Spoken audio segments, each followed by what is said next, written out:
Hello beginning Spanish students, and welcome to our first Screencast lesson. Today we will be discussing adjectives or adjetivos in Spanish. As most of you may know, adjectives describe people, places, things, or abstract ideas. For example, Luigi, Rosa, Castillo, Estrella, and an example of an abstract idea would be amistad, or friendship in English. The function of adjectives is the same in both languages. However, in Spanish, the adjective must coordinate with the nouns, gender, and number. First, we will discuss gender. A noun carries a gender, as one of my professors put it, porque sí. There is nothing about an object that makes it feminine or masculine, so it is something that must be learned. A quick tip: if you look up a word in the Spanish dictionary, it will always indicate which gender it is. Next, the adjective must also coordinate with the noun's number, the number being either singular or plural, more than one.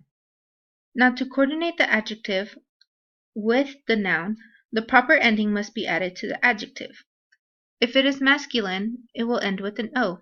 Example, alto, blanco, chistoso, duro, tímido. If it is feminine, it will end with an A. Example, bonita, blanca, rubia. If the noun is singular, there is no additional suffix.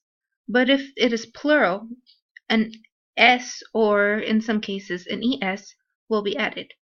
Example, altos, inteligentes, bonitas, plásticos, fáciles. Here are some more examples.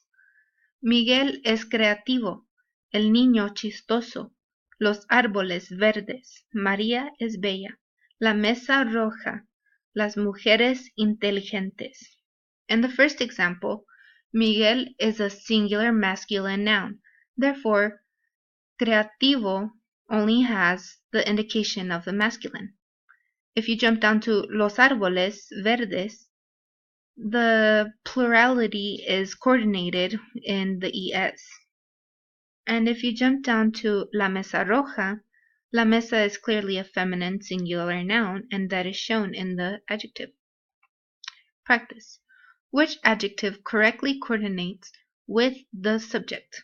Juan es azules, bonita, alto, simpáticas. If you have selected alto, you are correct. Juan is masculine and singular. For homework, please bring a list of 5 adjectives and 5 nouns to our next class. We will be doing an in-class activity with these, so please be creative and appropriate. Thank you. See you soon.